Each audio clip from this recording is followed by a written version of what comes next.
Venezuela has denounced the strengthening of the US economic blockade and sanctions. Women-led anti-government protests continue in Chile for the second consecutive day. Guyana's Supreme Court has prevented the Elections Commission from declaring a winner of the general elections. From the headquarters of Telesur English in Havana, Cuba, this is From the South. I'm Katrina Goss. Venezuelan Foreign Minister Jorge Arreaza denounced on Monday the latest threats launched against the country by the United States, Brazil and Colombia as part of a coordinated strategy that foresees the strengthening of the economic blockade and sanctions. Arreaza highlighted that the latest escalation in the attacks on Venezuela was coordinated during the recent visits by the Brazilian and Colombian presidents to the United States. In a meeting with the diplomatic corps accredited to Venezuela, the foreign minister stressed that the US is planning to crush the Bolivarian government in a flagrant violation of international law. Arreaza also explained how the sanctions imposed against Venezuela in 2014 have been strengthened in the last 3 years. He also recalled that Venezuela acts in accordance with international law to ensure peace. We're acting in compliance with international law. We're acting with our armed forces, with our intelligence agencies, to thwart any further attacks, any false flag operations, any false positive, to preserve Venezuela's peace, to ensure that elections are held as provided in the Constitution. Venezuelan President on Monday, Nicolas Maduro, ordered the second phase of the 2020 Bolivarian Shield military exercises. Our correspondent Leonor Retamal brings us more details. Military leaders and troops were ready to receive the order to begin. Let's start this exercise to give peace to our country. Go forth. Military leaders delivered details and goals of the deployment of troops. We will carry out resistance drills in a number of cities. On top of that, we will do intelligence and counterintelligence drills, as well as hunt for armed groups. Our goal is to find any type of threat, be it from foreign forces, from paramilitary groups, from mercenaries, from armed groups in general. These exercises are taking place on a national level and also involve the Bolivarian militias. The exercises include an ample understanding of the aggressions that Venezuela faces, many of which go beyond military threats. We will continue searching for a peaceful resolution, so that our government and our institutions continue working, so that people can continue to resist these attacks, the crimes against humanity promoted by the United States government, via their sanctions. These sanctions that take food away from our people, that take away the right to medicine and to development. The drills will be conducted in 5 states, including in the capital city of Caracas. Instructions given by the commanders highlight that these exercises aim to measure the armed forces' ability to respond to an attack. This is the doctrine of the Civic Military Union, which integrates workers in defending strategic industries. These exercises are being done with little notice, so that we can see how quickly our troops respond to threats. It's important to know their capacity to respond in defense of our homeland. These drills are part of exercises that started on February 15 and 16, as ordered by President Nicolás Maduro, who has denounced the permanent attempts by the United States to generate false flag attacks with the aim of overthrowing the government. This is about peace, stability, and national independence. It's about the territorial integrity of the country. The armed forces are a protective shield for peace, for the right of our people to development and stability. As such, the armed forces have often shown signs of unity and respect to the Constitution by recognizing the legitimacy of President Maduro. On March 16, Brazilian deputies will call for the impeachment of far-right President Jair Bolsonaro due to his attempts to provoke an institutional crisis and incite his supporters to close down Congress. Congressman Alexandre Frota explained that the complaint will be presented this March 16th and stressed that the group of deputies will prepare for an impeachment trial against Bolsonaro. The request will be based on Article 85 of the Federal Constitution that establishes the liability of the President of the Republic when his acts violate the free exercise of all constitutional powers. The move comes as opposition is mounting against the attempts of the Bolsonaro administration to destabilize Brazil's constitutional order. 4 Argentinian farmers' unions will launch strike action on March 16th after the government of President Alberto Fernandez increased tariffs on soybean exports. The union said they would paralyze grain and livestock exports for 4 days in outright rejection of the increase in duties on foreign sales of soybeans and their derivatives from 30 to 33%. This is the first strike since Fernandez took office in December. Our correspondent Juan Carlos Bartolota brings us more details in the following report. We're live from Santa Fe Avenue in the capital's northern sector, right across from the Argentina Rural Society, which is just 150 meters from the Embassy of the United States to the Republic of Argentina. This illustrates not only the Rural Society's geographic but also ideological proximity with the U.S.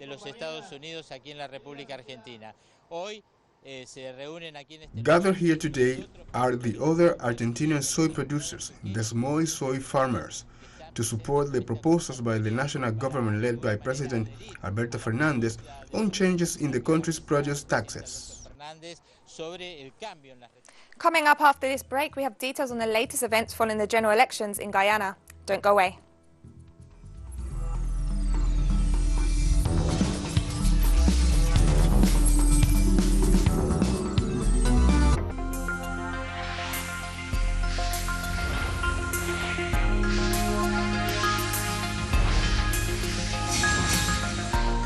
Welcome back.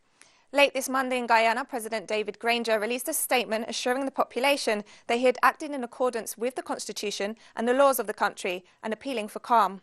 The statement also called on the Elections Commission to execute its mandate to deliver credible elections to the Guyanese people. In the meantime, the 2 main political parties continue to claim victory following the March 2nd general elections. Voting results were again indefinitely postponed on Sunday following a Supreme Court ruling.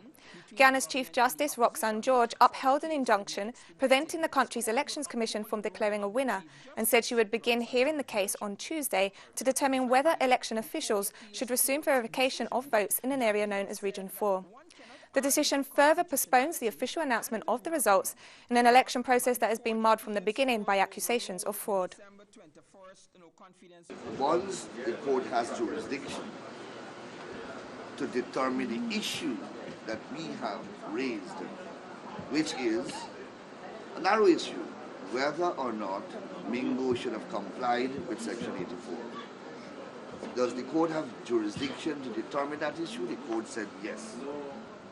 And the Chief Justice said that the order will remain in place. The injunctions are going to remain in place. So obviously, whatever is beyond the jurisdiction of the court will not hear it. But the court has pronounced that it has the jurisdiction to hear and determine the relevant issues, and that is whether or not Section 84 should be complied with, whether the verification exercise should be done. That's important. Meanwhile, the Guyana Elections Commission has said it will abide by the court's decision to halt the announcement of the results. Region 4 results continue to be at the core of the concerns, as the opposition has complained they were released without verification at more than half of the polling stations, and that the results were inflated to put President David Granger ahead of opposition challenger Irfan Ali. International observers have also voiced concerns over the process.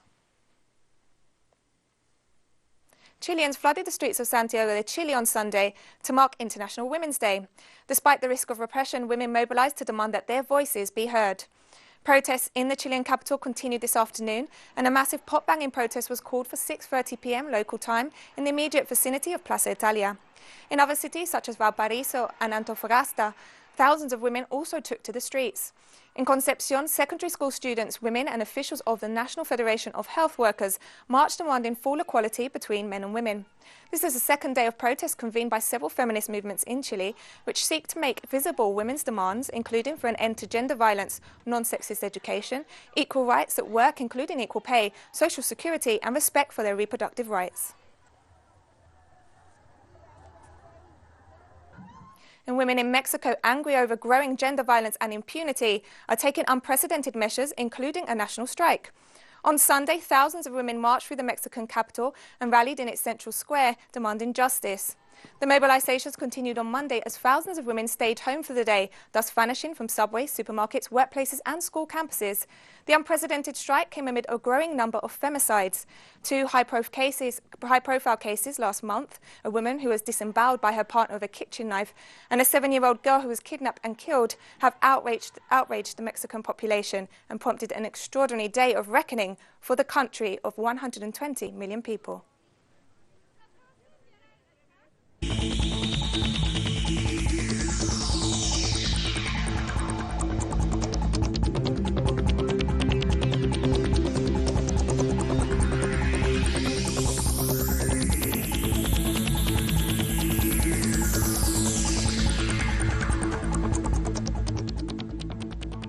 Italy ordered a virtual lockdown across its northern region in a drastic attempt to contain the coronavirus outbreak after the number of deaths rose sharply on Sunday.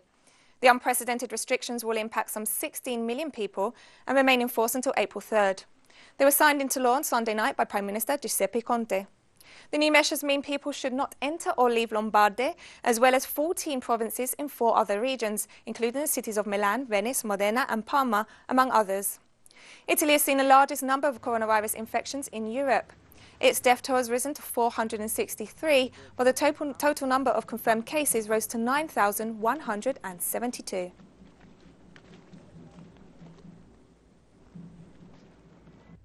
The total number of countries and regions affected by the coronavirus outside China has reached 101, according to the Daily Situation Report on COVID-19 released by the World Health Organization. Bulgaria, the Faroe Islands, French Guyana, the Maldives, Malta, Martinique and the Republic of Moldova have all reported their first cases in the past 24 hours. Meanwhile, South Korea reported 248 new cases, bringing the total to over 7,000. Meanwhile, mainland China reported no new locally transmitted coronavirus cases outside the epicenter of Hubei province for the second day running on Monday. There are now over 105,000 confirmed cases of COVID-19 worldwide.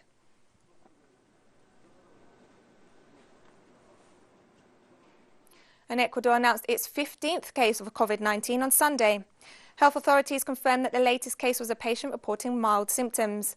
Meanwhile, Costa Rica issued a yellow alert as it confirmed its 9th coronavirus case, including 3 US citizens. The move allows the Costa Rican government to mobilize additional resources to prevent the spread of COVID-19. Likewise, concern is growing in the region as Argentina reported its first death due to the novel coronavirus on Saturday.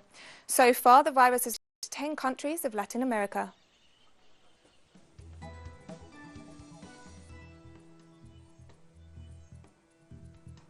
And we're taking one last break now, but stay with us for more.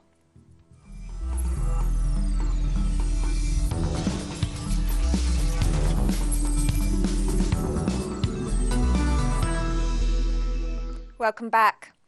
The families of the passengers killed when a missile shot down Malaysia Airlines Flight 17 over eastern Ukraine in 2014 placed 298 white chairs outside the Russian embassy in The Hague on Sunday in a silent protest to demand Moscow's cooperation in the investigation into the downing of the passenger jet. The chairs were laid out in rows like seats in an airplane to represent the victims. Families stood in silence for 2 minutes holding signs, including one that read, "Impunity is unacceptable." The protest came on the eve of a Dutch trial against 3 Russians and a Ukrainian charged with murder for their alleged roles in the missile attack. The missile was launched by separatist forces. Russia denies any involvement and dismissed the international investigation that led to the 4 suspects being charged, stressing it is prejudiced against Moscow. European Union leaders met with Turkish President Recep Tayyip Erdogan on Monday to warn him not to trigger a renewed migrant crisis on their southeastern border.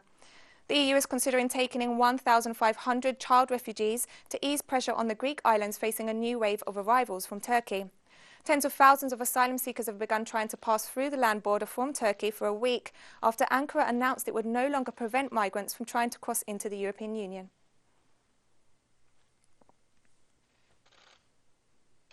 Afghan President Ashraf Ghani and Prime Minister Abdullah held simultaneous inauguration ceremonies on Monday as they continue to dispute the presidential election results.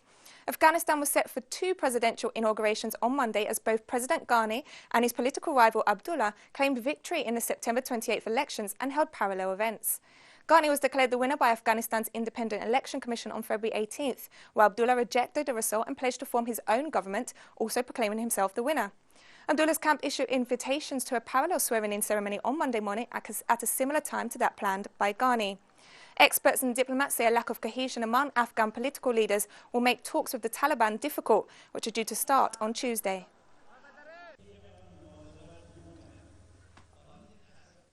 Turning to South Africa now, the presidency faces an uphill battle after President Cyril Ramaphosa failed to make a key court submission on time to defend his reversal of senior state prosecutor appointments that his predecessor, Jacob Zuma, had signed just days before he was removed from office.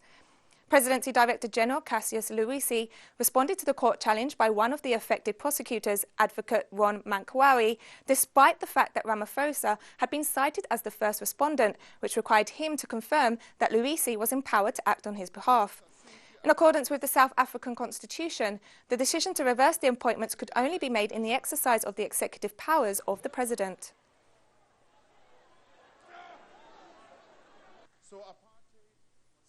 Thousands of public sector workers in Burkina Faso marched against the government's decision to cut their salaries.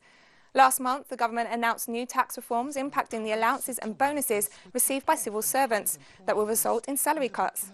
The decision is part of austerity measures implemented by President Marc Kabore. The protesters have accused the government of passing the burden of its inefficiency onto workers.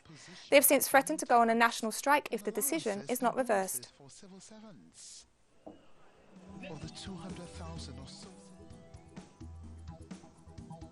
And we've come to the end of this news brief. You can find these and many other stories on our website at telesurenglish.net. And join us on social media, Facebook, Twitter and Instagram. For Telesur English, I'm Katrina Goss. Thank you for watching.